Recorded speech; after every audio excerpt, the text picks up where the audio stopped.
So what does the mama do? Nothing. While you're going up there? Nothing at all. She'll stay right there until... Oh, she's not even in the nest right now. Oh, she's not. She's out fishing or something.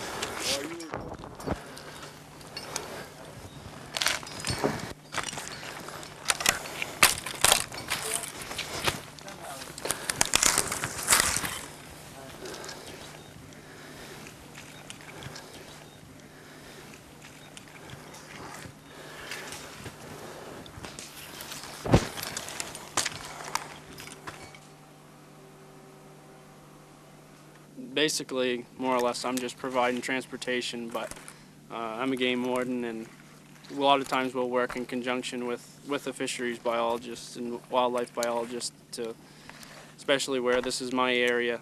I patrol all this area on a daily basis, so it's good for me to be able to see what they do and trying to provide more habitat and seeing what's going on in my area.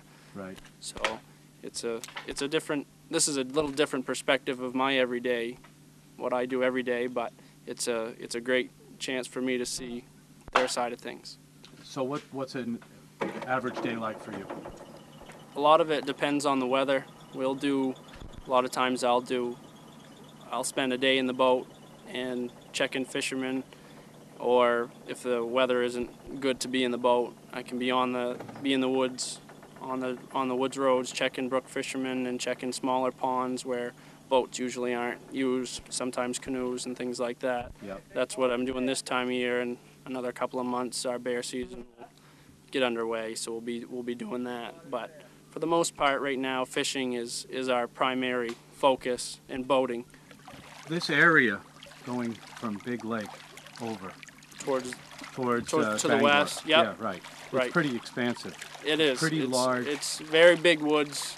I mean, you're looking at not seeing another. You can go miles and miles and never see another person. And I cover 13 townships myself, and most every other game warden around has that same type of, is covering that same type of thing. But I have a lot of different watersheds that I cover, but there's so many brooks and streams and ponds and a lot of places to be all at the same time, and very inhabited. There's not many people. There's right. Your cell phones don't work and things like that, so that tends to be a communications issue. This area is still a very traditional hunting and fishing type of area. It's probably not what it was 20 years ago, but it's still a problem. We still see moose being poached, deer being poached, fishing violations. We see that a lot, but as a rule, it's gone down. But there's still, it's only what we come across. I mean, there's so much area that we have to cover, and we rely on the public a lot to help us out. If they see something that they don't think is right, just to call and just to make us aware of it. We're trying to protect the resource so that they'll have it in the future. But you see they're not defensive like sharp-shinned goshawks that'll actually come down and charge you. Generally speaking, eagles stand back, stress out, but it's their vocalizations that indicate, their stress level. There are certain birds that will come after you? Mm-hmm. Like which ones? Goshawk, sharp-shinned hawk. They're very defensive of the nest, and they'll come down and take your hat off or put a scratch on your bald head. Yeah, I got enough of those already. That gets your attention. Sure. Their breeding is among the earliest of the birds that nest in Maine. They actually start doing their courtship behavior. Some of their courtship behavior, pair bonding, nest rebuilding, which is a part of the bonding of the pair. They actually start doing that as early along the coast as February, more likely in sites like this around the 1st of March. So they're actually going through aerial displays, aerial courtships, rebuilding the nest, adding sticks to the nest, refreshing it. So that nest will grow every year as long as the tree can withstand the weight of it. It eventually, over time, will probably damage and ultimately kill the tree by virtue of its size and weight. Some of those nests can weigh in the tons. That's how much mass there is up there. That's amazing. So they are used year after year. Oh yes, oh yes.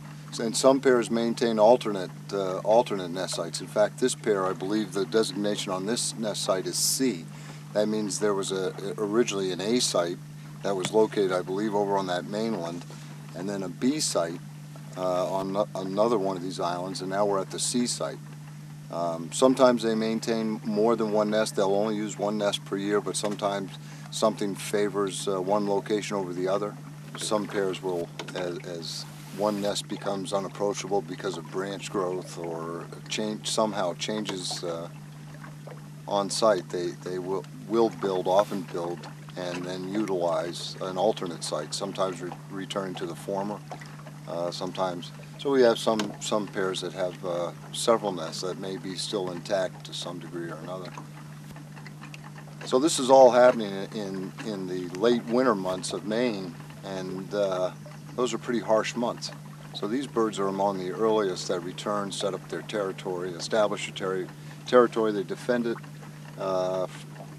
from other eagles, as well as some other birds that they'll interact with. So they defend this territory and set up nesting quite early. Now, how much room does each eagle pair need?